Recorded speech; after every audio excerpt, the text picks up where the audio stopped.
एक deadly virus का इलाज ढूंढते ढूंढते साइंटिस्ट ने एक ऐसी मौत की बारिश बना दी जिसमें भीगते ही लोग दर्द से तड़प कर मरने लगे और एक ही रात में शहर नक्शे से ही मिट गया। अब जब ये सब शुरू हुआ तब डेनमार्क की एक यूनिवर्सिटी में सिमोन नाम की लड़की जल्द से जल्द क्लास में एग्जाम के लिए जा रही थी। पर तभी अचानक उसके पिता फेडरिक वहां आकर जबरदस्ती उसको बाहर अपनी कार में ले जाकर बिठा देते हैं, जिसमें पहले से ही सिमोन का भाई रेशमस और उसकी माँ बैठी हुई थी। फेडरिक ने उन्हें कुछ भी नहीं बताया था और वो बस कार को बहुत तेज भगाता हुआ एक जंगल में मौजूद बंकर की तरफ जा रहा था, जिसको उसकी कंपनी अपोलो ने बनाया होता है। आज थोड़ा सा मौसम भी खराब और जल्दी ही बारिश होने वाली थी। उसी बीच फेडरिक के तेज कार चलाने की वजह से कुछ गाड़ियों का आपस में एक्सीडेंट हो जाता है, जिससे आगे का रास्ता ब्लॉक हो गया था। तब सभी लोग फेडरिक को आकर सुनाने वाले थे, मगर फेडरिक को इतनी ज्यादा जल्दी थी कि वो तुरंत ही अपनी फैमिली को कार से उतारकर भागता हुआ जंगल की तरफ जाने लगा, जहां पर वो बंकर भी मौजूद था।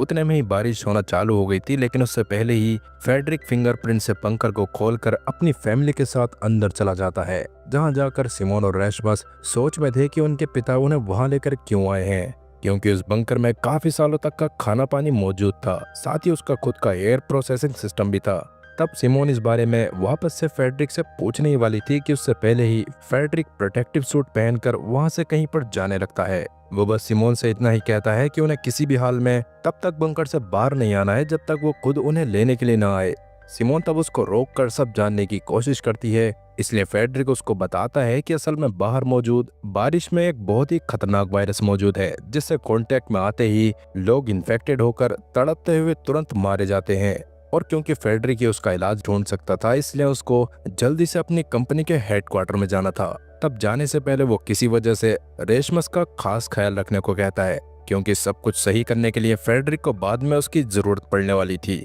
अब वैसे अभी भी सिमोन को कुछ समझ नहीं आया होता, लेकिन तब तक फेडरिक वहां से निकल जाता है। इसके बाद जब सिमोन अपने फोन में इंटरनेट देखती है तो उसके पैरों तले जमीन खिसक जाती है, क्योंकि लोगों की मौत की खबरों से पूरे इंटरनेट भरा हुआ था और सभी लोग बहुत ज्यादा खौफ में थे। तब सिमोन जाकर रेशमस से बातें करने लगती है और उस दौरान उनकी माँ उन्हें बताती है कि वैसे तो वो लोग वहां पर सेफ हैं, पर कभी भी उन्हें बंकर से बाहर नहीं जाना है। वो लोग इस बारे में बात कर ही रहे थे कि तभी बाहर से कोई बंकर के डोर को नॉक करने लगता है। तब रेशमस को लगता है कि फेडरिक आया होगा, इसलिए वो अपनी माँ के मना करने के बाद भी बंकर के गेट को खोल देता है, जहां बारिश के पानी की वजह से तड़पता हुआ एक आदमी मौजूद था जो रेशमस को बाहर खींचने की कोशिश कर रहा था। मगर तभी रेशमस की माँ रेशमस को अंदर करके खुद उस आदमी को धक्का देते हुए पानी में चली जाती है, जिस वजह से इन्फेक्टेड होकर वो खुद भी तड़पने लगती है। मगर उसको अभी भी बस सिमोन और रेशमस की चिंता थी। वो उन दोनों से एक दूसरे का ध्यान रखने को कहती है और तब सिमोन भी रोते हुए दरवाजे को बंद करके अंदर चली जाती है,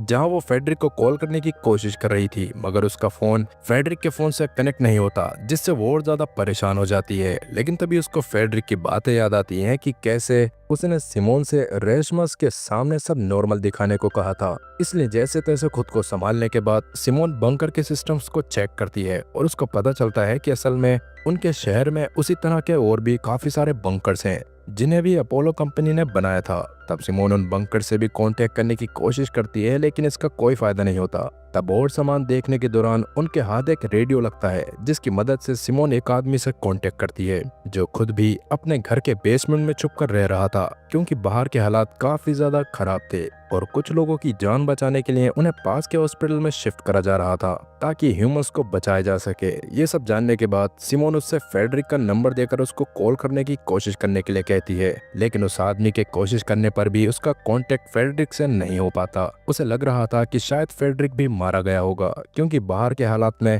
किसी भी इंसान का जिंदा रहना नामुमकिन था। तभी अचानक से शहर में लाइट जाने की वजह से सिमोन का कनेक्शन उस आदमी से टूट गया और अब वो खुद ही बंकर में रहकर रेशमस का ध्यान रखने लगती है। पर एक हफ्ता बीत जाने के बाद भी जब फेडरिक वापस नहीं आता तो हिम्मत करके सिमोन बाहर जाने की कोशिश करती है, लेकिन वो पीपी किट पहनकर बंकर के गेट तक गई ही थी कि तभी उसको उसकी मां के मरने के विजन्स आने लगते हैं, जिससे डरकर वो फिर से बंकर में आ गई। रेशमस खुद भी उसको बाहर नहीं भेजना चाहता था, क्योंकि वो छोटी उम्र में भी समझ चुका था कि बाहर सच में काफी ज्यादा खतरा है। इसी तरह से एक महीना बीत गया था, जिस दौरान सिमोन को कभी कभी रेशमस का ध्यान रखने में काफी ज्यादा दिक्कत आती थी, पर वो अपनी तरफ से एक अच्छी बहन बनने और रेशमस का ध्यान रखने की पूरी कोशिश कर रही थी। साथ साथ सिमोन बंकर में मौजूद चीजों के बारे में भी सही से जान रही थी, जिस दौरान ये अचानक से उसको याद आता है कि अभी कुछ समय पहले उसके भाई को कोई अजीब सा वायरस हो गया था जिसके बारे में किसी को कुछ भी नहीं पता था। और उस समय पर फेडरिक ने खुद ही कोई एंटीडोट बनाकर रेशमस को दिया था।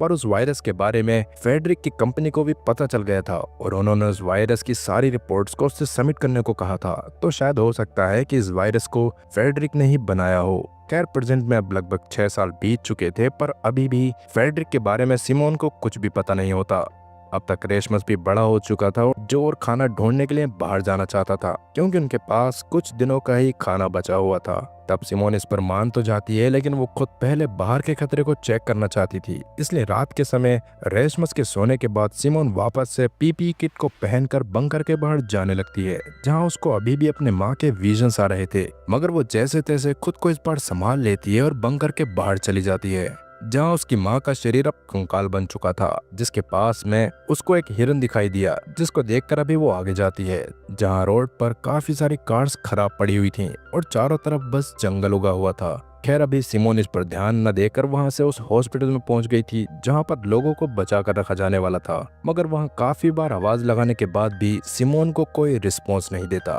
फिर आगे जब सिमोन अंदर जाकर देखती है तो वहां पर भी सब पूरी तरह से बर्बाद हो रखा था और चारों तरफ बस लोगों की लाशें पड़ी हुई थी। तभी अचानक से सिमोन के सामने एक भेड़िया आ गया, जिससे अपनी जान बचाने के लिए वो जाकर पास के एक रूम में छुप जाती है। इसके थोड़ी देर बाद वो वापस से बंकर में ही आ गई थी, जहां पर आकर उसने रेशमस को सब बता दिया कि बाहर के हालात सच में काफी ज्यादा खराब है और अगर उन्हें अपनी जान बचाने के लिए बाहर जाना है तो उन्हें अपने जैसे किसी दूसरे बंकर में ही जाना पड़ेगा जो उन्हीं की सिटी में मौजूद थे। तब रेशमस भी अगले ही दिन सिमोन के साथ बाहर जाकर बंकर को ढूंढने का डिसाइड करता है और प्लान को रेडी करने के बाद वो दोनों जाकर सो जाते हैं। लेकिन सोते हुए अचानक से बंकर का ऑक्सीजन लेवल काफी ज्यादा कम होने लग गया था, जिसके बारे में उन दोनों में से किसी को नहीं पता चलता और एक समय पर सिमोन तो लेस ऑक्सीजन होने की वजह से बेहोश तक हो जाती है। लेकिन किस्मत से रेशमस को सही टाइम पर अलार्म्स की वजह से होश आ गया था, इसलिए वो तुरंत ही सिमोन को उठाकर जल्दी से बंकर के बाहर जाता है। अब वैसे वो अभी बिना पीपी किट के बंकर के बाहर पहुंच गए थे,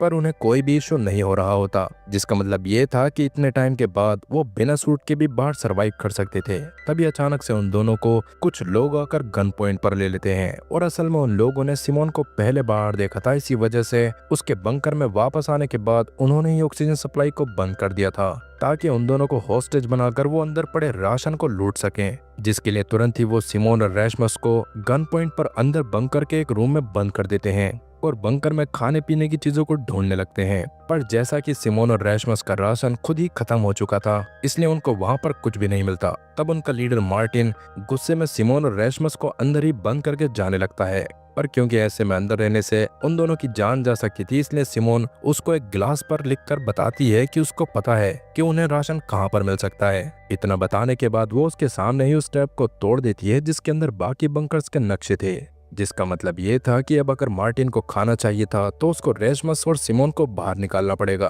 क्योंकि सिमोन के दिमाग में ही बाकी बंकर्स की लोकेशन थी। तब मार्टिन सिमोन को देखकर उस समय के बारे में याद करने लगता है जब एक औरत ने उसको धोखा दिया था। उस समय पर मार्टिन एक सोल्जर हुआ करता था, जिसको इन्फेक्शन बढ़ने की वजह से एक ब्रिज पर रहकर वहां से निकलने वाले लोगों को रोकने की ड्यूटी मिली थी ताकि उस शहर से वो इन्फेक्शन बाहर न जाए। लेकिन एक दिन ड्यूटी करते समय उसको ब्रिज के नीचे से एक औरत अपने बच्चे को हाथ में लिए दूसरी तरफ जाते हुए दिखाई देती है, जिसको मार्टिन उसके आसपास काफी बार गोलियां चलाकर रोकने की भी कोशिश करता है, मगर वो औरत बिना डरे शहर के दूसरी तरफ चली जाती है और मार्टिन बस उस पर दया करने की वजह से कुछ भी नहीं कर पाया था। लेकिन तभी उसको उसके साथ ही तुरंत ही पास में मौजूद एक टेंट में बुलाते हैं जहां पर ही वो रह रहे थे और वहां जाकर मार्टिन को पता चलता है कि असल में वो औरत जो शहर के बाहर गई थी वो इन्फेक्टेड थी और उसके टेंट में आने के बाद से ही वो लोग इन्फेक्टेड होने की वजह से मर रहे थे। ये बताते हुए मार्टिन का आखिरी साथी भी मारा गया, जिससे मार्टिन काफी ज्यादा परेशान हो गया था और तब से ही उसने डिसाइड कर लिया था कि वो सरवाइव करने के लिए किसी पर भी भरोसा नहीं करेगा।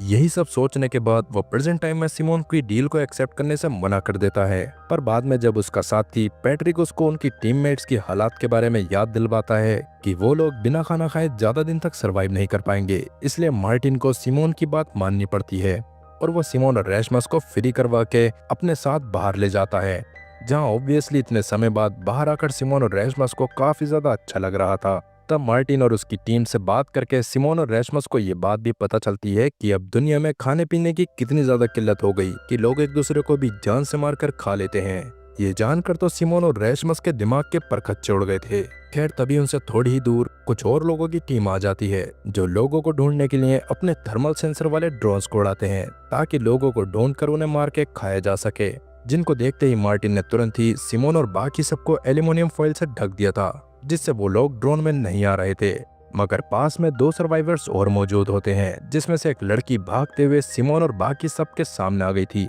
इसलिए सिमोन तब उसकी मदद करने की कोशिश करने को कहती है जिस पर मार्टिन ने साफ मना कर दिया था। पर तब मार्टिन के साथ ही एक लड़की बीटी सिमोन का साथ देती है और अब वो दोनों भी उस औरत की जान बचाने के लिए उसके पीछे भागने लगते हैं। वहीं वो औरत भागते हुए एक छोटी सी रिवर के पास गिर गई थी और उन आदमियों का ग्रुप उसको जान से ही मारने वाला था। पर उससे पहले ही मार्टिन वहां आकर उन दोनों आदमियों को शूट करके मार देता है क्योंकि वो भी अपनी टीम का साथ कभी नहीं छोड़ता था। पर बाद में उसको उस औरत को भी शूट करके जान से मारना पड़ता है क्योंकि पानी में गिरने की वजह से वो भी इन्फेक्टेड हो गई थी। तब जाकर सिमोन को समझ आता है कि वैसे तो उन्हें जमीन में रहने में कोई भी खतरा नहीं था पर अभी भी बारिश के टाइम पर उन्हें बहुत ज्यादा खतरा रहता था जिसकी वजह से ही कहीं पर रुका हुआ पानी भी उन्हें इन्फेक्ट कर सकता था। आगे सिमोन उन सभी को लेकर एक दूसरे बंकर की तरफ जाने लग गई जहां जाने में उन्हें एक दिन का टाइम लगने वाला था। तब रात होने से पहले वो पास के एक घर में चले जाते हैं जहां पर मरे हुए हंटर्स का कुछ सामान पड़ा था और साथ ही साफ पानी भी था जिसको देखकर जॉन तुरंत ही उस पानी को उसकी बीमार साथी लिया को पिलाता है।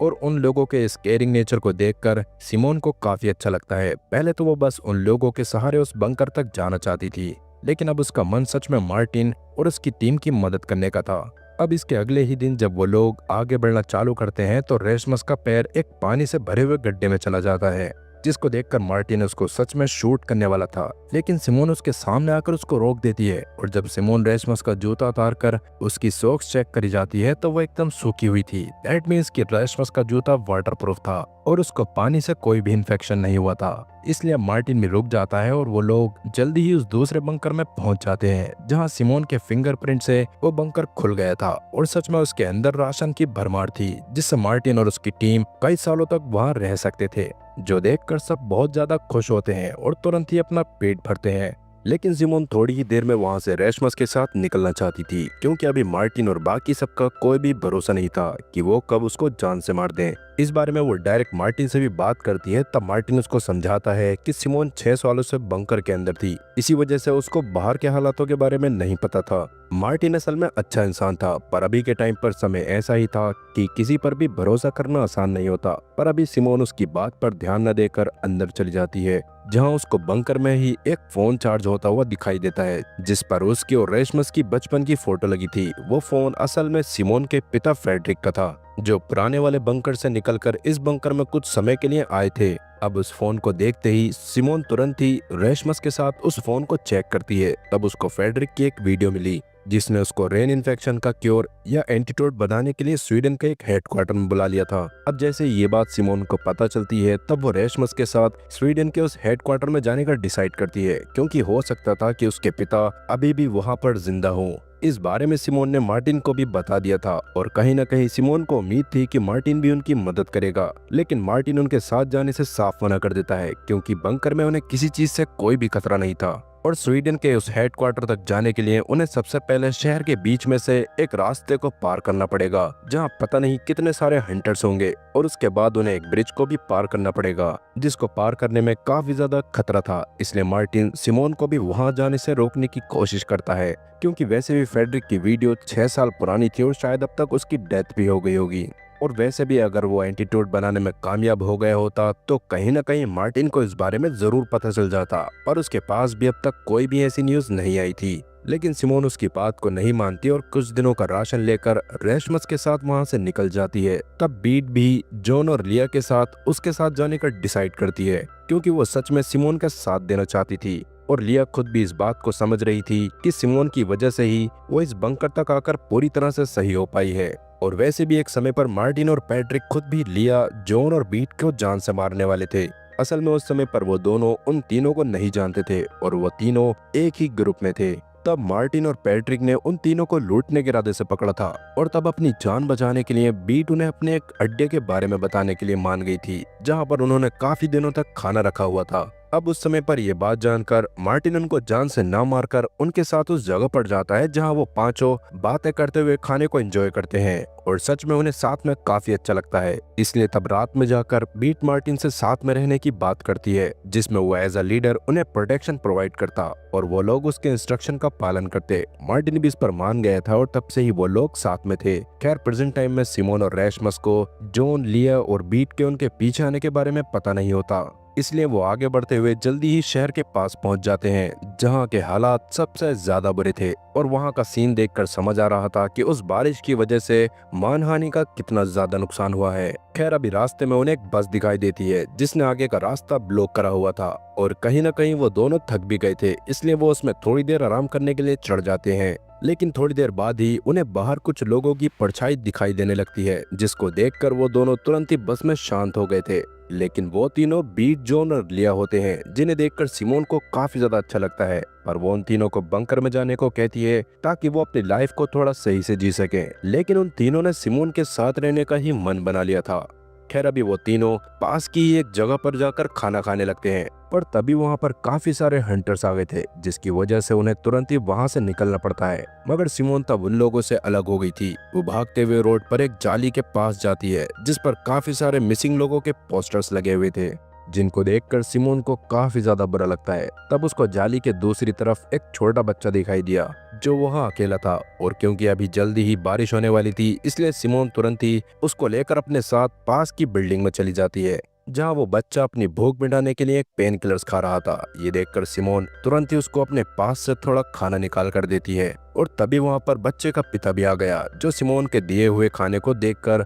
बहुत ज्यादा इमोशनल हो गया था और वो बस सिमोन को थैंक यू बोले जा रहा था। साथ ही वो सिमोन को जल्द से जल्द टाउन से बाहर जाने की सलाह भी देता है, क्योंकि टाउन सच में काफी खतरनाक लोगों से भरा पड़ा था और अगर उस आदमी के बच्चे का इलाज नहीं चल रहा होता तो वो भी बहुत पहले ही वहाँ से चला जाता। असल में टाउन के पास एक डॉक्टर मौजूद था जो लोगों का इलाज कर देता था। ये सब जानने के बाद सिमोन उन्हें थोड़ा सा और खाना देती है ताकि वो कुछ दिनों तक अपना गुजारा कर पाए और जैसे ही बच्चे की हालत सही हो वैसे ही वो लोग वहाँ से जा सके। तब वो आदमी सिमोन का काफी ज्यादा शुक्रगुजार होता है और बारिश के रुकने के बाद अपने बच्चे को लेकर वहाँ से जाने लगता है। लेकिन उसके बाहर जाते ही उसको काफी सारे लोगों ने घेर लिया था, जो उस बच्चे के हाथ में खाना देखते ही पागलों की तरह उस पर टूट पड़ते हैं और उसके पिता के साथ साथ बच्चे को भी जान से मार देते हैं। ये देखकर सिमोन काफी ज्यादा डर गई थी, लेकिन अभी वो जैसे तैसे तुरंत ही वहां से निकलकर एक बेकरी में आ जाती है जहां पर ही उसके बाकी सब साथी भी मौजूद थे। लेकिन तभी वहां पर एक और आदमी आ जाता है जिसने रैशमस की गर्दन पर चाकू रख दिया था और वो सिमोन और बाकी सबसे खाने का सारा सामान मांग रहा था। लेकिन उतने में ही पीछे से मार्टिन और पैट्रिक आकर उस बंदे को गन पॉइंट पर ले लेते हैं, जिससे रैशमस की जान बच गई थी। उन लोगों को देखकर बीट और बाकी सब काफी ज्यादा खुश हो गए थे और कहीं ना कहीं उन्हें उम्मीद थी कि मार्टिन और पैट्रिक उनके पीछे आएंगे। लेकिन असल में मार्टिन का बीट के वहां से जाने के बाद मन नहीं लग रहा था, क्योंकि वो बीट को बहुत ज्यादा पसंद करने लग गया था। खैर अभी के लिए वो आदमी अपनी जान बचाने के लिए तुरंत ही रैशमस को स्टेप करके वहां से भाग जाता है और सब रैशमस को संभालने में लग जाते हैं। तब सिमोन पास में मौजूद एक बंकर के बारे में बताती है जहां पर रैशमस का इलाज किया जा सकता था, इसलिए सब तुरंत ही रैशमस को एक शॉपिंग कार्ट में उस बंकर की तरफ लेकर जाने लगते हैं। मगर वहां जाकर तो उनके पूरी तरह से होश ही उड़ गए, क्योंकि उस बंकर का गेट पहले से ही टूटा हुआ था और अंदर से सारा राशन और काम की चीजें गायब थीं। तब रैशमस के खून को रोकने के लिए अभी मार्टिन उसके घाव पर डक्ट टेप लगा देता है और रैशमस के सोने के बाद सिमोन से बात करते हुए वो सिमोन को एक लोकेशन दिखाता है। वो असल में एक वॉल थी जो पहले के टाइम पर तो टाउन के बॉर्डर पर नहीं हुआ करती थी, लेकिन शायद उसको बाद में बनाया गया था, जिसको देखकर साफ समझ आ रहा था कि उस वॉल के अंदर के एरिया को एक तरह से क्वारंटीन करा गया है और अगर सभी को अपनी जान बचानी है तो शायद उन्हें उस क्वारंटीन जोन के बाहर जाना पड़ेगा। अब ये बात जानकर सिमोन को भी काफी ज्यादा अजीब लगता है, पर कहीं ना कहीं ये बात सच लग रही थी, इसलिए सिमोन भी तब मार्टिन के इस प्लान में साथ देने के लिए मान जाती है। पर उससे पहले उसको अपने भाई को सही करना था, साथ ही अपने पिता को भी ढूंढना था। खैर अभी अपने भाई को बचाने के लिए अभी वो पास वाले डॉक्टर के पास जाने का डिसाइड करती है, जिसका घर पास के एक ब्रिज को क्रॉस करने के बाद था। पर उस ब्रिज पर जाने में काफी ज्यादा खतरा था, क्योंकि वहाँ बहुत सारे हंटर्स थे। पर तब वो लोग एक प्लान बनाते हैं जिसके अकॉर्डिंग जानबूझकर सिमोन भागते हुए उस ब्रिज के पास जाती है, जहाँ पर थोड़ी देर में कुछ ड्रोन्स की मदद से उसके बारे में पता करके हंटर्स उसको मारने के लिए उसका पीछा करने लगते हैं। और सिमोन उन्हें भागते हुए जल्दी ही पास की एक फैक्ट्री में लेकर आती है, जहाँ मार्टिन और बाकी सब ने मिलकर उन लोगों को गन पॉइंट पर ले लिया था। वहाँ पर मार्टिन उन हंटर से उनके और साथी और उनके बेस के बारे में भी जानना चाहता था,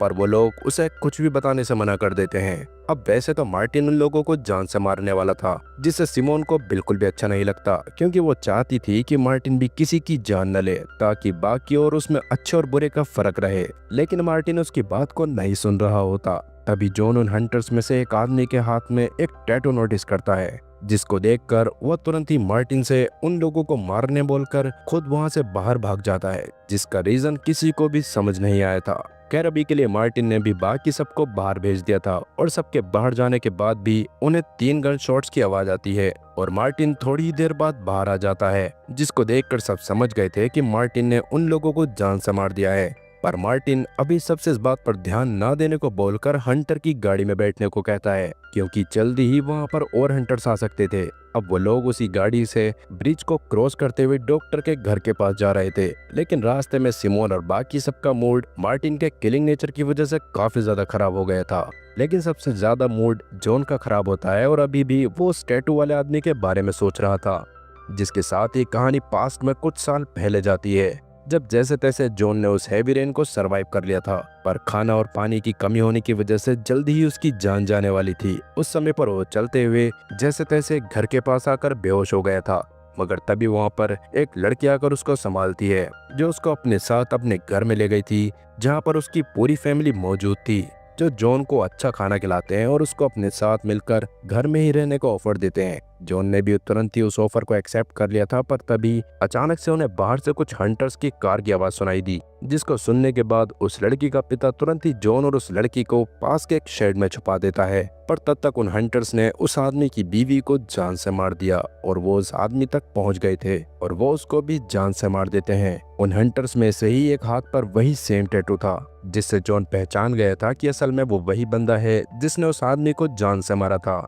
जिसकी फैमिली ने जॉन की मदद की थी। खैर अभी अपने पिता की मौत को देखकर उसकी बेटी चिल्लाने वाली थी, पर जॉन जैसे तैसे उसके मुंह पर हाथ रखकर उसको शांत करता है। पर उन हंटर्स के वहां से जाने के बाद जब वो उस लड़की के मुंह से हाथ हटाता है, तो उसको पता चलता है कि उस लड़की ने सांस लेना बंद कर दिया था। ये देखकर जॉन काफी ज्यादा गिल्ट में चला गया था, जिसके बाद वो किसी तरह उस आदमी और उसकी बेटी की बॉडी के लिए ग्रेप बनाता है, पर उसके मन में खुद की लाइफ को भी खत्म करने का ख्याल आ रहा था। लेकिन उसी समय पर वहां पर लिया और बीट पहुंच जाते हैं, जो उसको अपने ग्रुप में शामिल कर लेते हैं। प्रेजेंट टाइम में यही सब सोचकर जॉन काफी ज्यादा परेशान था। खैर अब थोड़ी देर में सब उस जगह पर पहुंच जाते हैं जहां पर उस डॉक्टर का घर था, लेकिन वहां पर काफी सारे घर होने की वजह से उस डॉक्टर को ढूंढ पाना काफी ज्यादा मुश्किल होता है। तब एक ड्रोन की मदद से वो लोग किसी तरह उसके घर को ढूंढते हैं, पर डॉक्टर के घर के बाहर जाने पर वो डॉक्टर गन लेकर बाहर आ गई थी और उसने सभी को गन पॉइंट पर ले लिया था। पर तब जैसे तैसे सिमोन उसको शांत करवाकर रेशमस की हालात दिखाती है,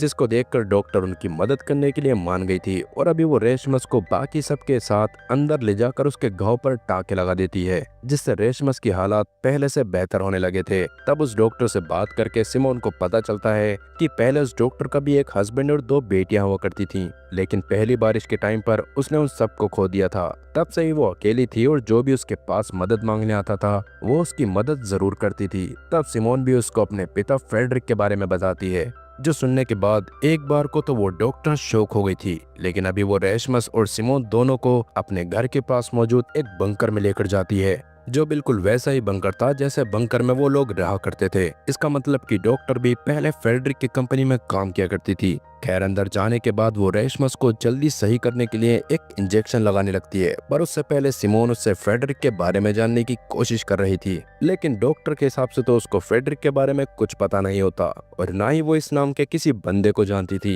ये सुनकर तो सिमोन का दिमाग खराब हो जाता है, क्योंकि उसके पिता कंपनी के सबसे पुराने साइंटिस्ट में से एक थे और सभी लोग उनको कंपनी में अच्छे से जानते थे, इसलिए वो डॉक्टर से सच्चाई जानने की कोशिश करती है। जिस पर डॉक्टर उसको बताती है कि वो फेडरिक से काफी ज्यादा नफरत करती है क्योंकि उसके ही किसी एक्सपेरिमेंट की वजह से वो रेन हुई थी जिसमें डॉक्टर की फैमिली मारी गई थी, और इसलिए अभी वो सिमोन और रेशमस को उस बंकर में लेकर आई थी ताकि वो उनको जान से मार सके। ये जानकर तो सिमोन के पूरी तरह से होश उड़ जाते हैं। वहीं मार्टिन और बाकी सब जब बातें कर रहे थे तभी बाहर से उन्हें कुछ हंटर की कार्स की आवाज आती है, जो वही हंटर्स थे जिन्होंने मार्टिन और बाकी सब पर हमला करा था, लेकिन मार्टिन ने उन्हें बाद में जिंदा छोड़ दिया था। अब ये देखकर जॉन तुरंत ही एक गन लेकर सबसे पहले उस टैटू वाले बंदे को जान से मार देता है, जिसको देखते ही बाकी सभी ने जॉन को गन पॉइंट पर ले लिया था। पर अभी मार्टिन उन लोगों पर गोलियां चला पाता उससे पहले ही पैट्रिक उसको रोक देता है, क्योंकि अभी उन लोगों की तादाद काफी कम थी जबकि हंटर्स काफी सारे थे। इसलिए वो लोग बाद में जॉन को बचाने का डिसाइड करते हैं और मार्टिन भी इस पर मान जाता है।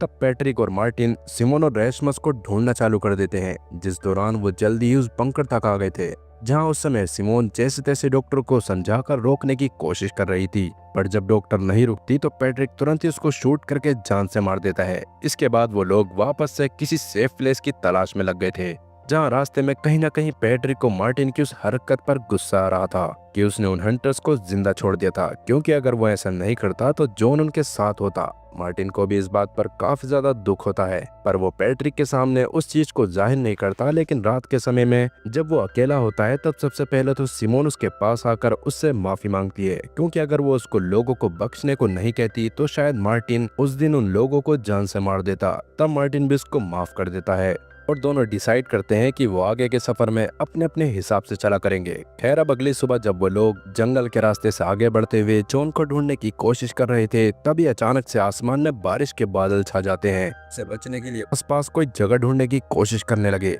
लेकिन आसपास कोई भी जगह मौजूद नहीं थी, जिसका मतलब ये था कि शायद अब वो लोग मारे जाएंगे। पर मार्टिन ऐसा नहीं होने देता। जैसे तैसे वो एक मेंशन को ढूंढ लेता है जिसके अंदर जाकर वो अपनी जान बचा सकते थे, मगर वो लोग वहां पर पहुंचे ही होते हैं कि तभी कुछ लोग आकर उन्हें घेर लेते हैं, जो गन से भी नहीं डर रहे थे और मार्टिन और उसके साथियों की तरफ बढ़े जा रहे थे, जिससे मार्टिन और बाकी सब भी बहुत ज्यादा डर जाते हैं। पर अब वो लोग क्या करेंगे और उनका क्या होगा, और क्या वो लोग जो उनको कभी भी ढूंढ पाएंगे? जानता हूँ ये सारे सवाल आपका दिमाग खराब कर रहे होंगे, पर वीडियो की लेंथ ऑलरेडी काफी बड़ी हो गई है, तो इस सब के जवाब आपको इसके नेक्स्ट पार्ट में मिलेंगे। पर क्या सच में कहानी आपको अच्छी लग रही है, और क्या सच में इसको कंटिन्यू रखना चाहिए? कमेंट में इस बारे में जरूर बताना। अगर 100 लोग भी इसके सेकंड पार्ट के लिए कमेंट करते हैं तो उन 100 लोगों के लिए भी इसका सेकंड पार्ट जरूर आएगा, तो कमेंट करना मत भूलना। और ये भी बताना कि अगर आप कभी भी ऐसी सिचुएशन में फंस जाओ तो आपका टारगेट क्या रहेगा, लोगों को मारना या बचाना। बाकी मिलते हैं नेक्स्ट वीडियो में।